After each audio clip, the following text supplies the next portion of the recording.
Jawaharlal Nehru stadium जहां हम सुबह पहुंचे थे, वहां से बस जो है हमें लेकर अब चल रही है प्रगति मैदान, जो जहां की भारत मंडपम बना है, और वहां से हम कवरेज आपके लिए लेकर आएंगे। लेकिन अपने आप में एक बड़ी लंबी कवायद है ये कदम यहाँ तक पहुंचना और फिर इस तरह से बस में बैठकर जाना। बिल्कुल, क्योंकि हम सुबह सुबह पहुंचे, हमें लगा कि यहाँ पर काफ़ी भीड़ होगी, सिक्योरिटी चेक वगैरह बहुत लंबी लाइन लगेगी उसके लिए, इसलिए एकदम बिल्कुल सबसे पहले शायद हम ही पहुंचे थे। ये बिल्कुल सबसे पहले हम पहुंचे थे। और उसके बाद यहाँ से अब क्योंकि खुद नहीं जा सकते हैं, जो इलाका है वहाँ पर सिक्योरिटी ऐसा चाक चौबंद है कि खुद नहीं जा सकते, तो जो विदेश मंत्रालय ने ऑर्गेनाइज किया है उसके जरिए शटल हम बारापुला पे हैं और हमारे कैमरा सहयोगी अगर बाहर दिखाएं ज़्यादा तो हम बता पाएंगे आपको कि किस तरीके से जो वेन्यू है, जो G20 जहां शिखर बैठक होनी है, वहां से ये जो इलाका है तकरीबन 8 से 10 किलोमीटर दूरी पर है, और यहाँ पर तमाम मीडिया कर्मियों को इकट्ठा किया गया और इस तरह से बस में तमाम अलग ऑर्गेनाइजेशंस के, देश के और विदेश के भी जो पत्रकार हैं उस बस में हैं,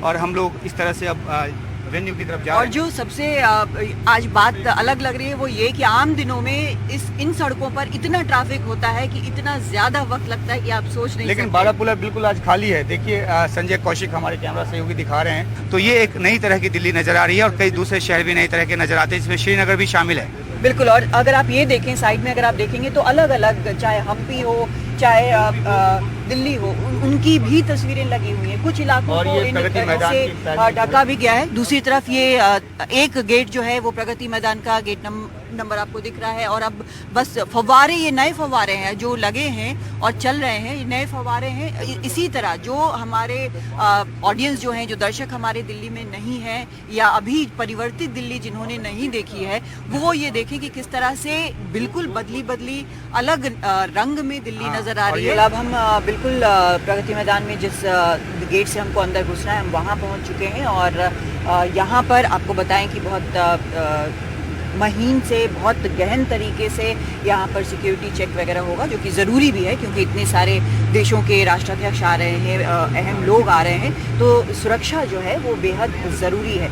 लेकिन मैं जैसे बार बार कह रही हूँ कि सिर्फ जो दिख रहा है वो सुरक्षा नहीं है, तो इस बुलावे में ना रहें। जो नहीं दिख रहा है वो भी, वहाँ पर भी सुरक्षा है, हर प्रकार से सुरक्षा है। तो अब बस गेट के अंदर हम घुसने जा रहे हैं, और ये भी आप याद रखें कि न सिर्फ भारत के बल्कि जो अलग अलग देशों के यहाँ पे पूरा झुंड एक सुरक्षा कर्मियों का वो ड्यूटी पे अंदर जाते हुए, तो जो अलग अलग देशों के राष्ट्राध्यक्ष आ रहे हैं उनकी भी सुरक्षा होगी। और आपने कहा कि वो आएंगे यहाँ पर, उनके भी अलग अलग कैवलकेड्स हैं। कुछ देश तो करीब 30 गाड़ियों के साथ इस कैवलकेड के साथ आएंगे। तो अब बस हम ये गेट नंबर 4 पहुंच चुके हैं, एंट्री गेट 4 पर, और ये बिल्कुल बदल दिया गया है। पहले ये छोटा हुआ करता था जहाँ तक मुझे याद है, उमा जी, और ये भी मीडिया की बसें हैं। हाँ। इनमें भी मीडिया कर्मी हैं।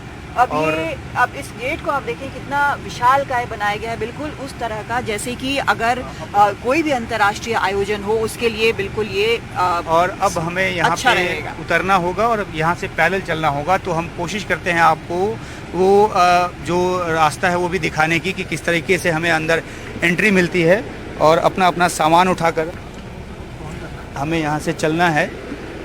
कुछ और सामान है तो दीजिए, और हम हाँ ये उठा लेता हूँ मैं। चलिए, तो संजय कौशिक हमारे कैमरा सहयोगी, चलते हुए भी और काम करते हुए भी, और एंट्री गेट पर पहुंचकर देखते हैं कि क्या यहाँ से हमें नज़ारा दिखाते हुए अंदर जाने की इजाज़त है या कैमरा बंद करने को कहा जाता है, ये हम देखेंगे। लेकिन अभी तो इस बस के ज़रिए हम जवाहरलाल नेहरू स्टेडियम से प्रगति मैदान पहुंचे हैं, भारत मंडपम पहुंचे हैं, यहाँ के इंटरनेशनल मीडिया सेंटर की तरफ जा रहे हैं, और देखिए कितनी लंबी लाइन जो है यहाँ पर लग गई है।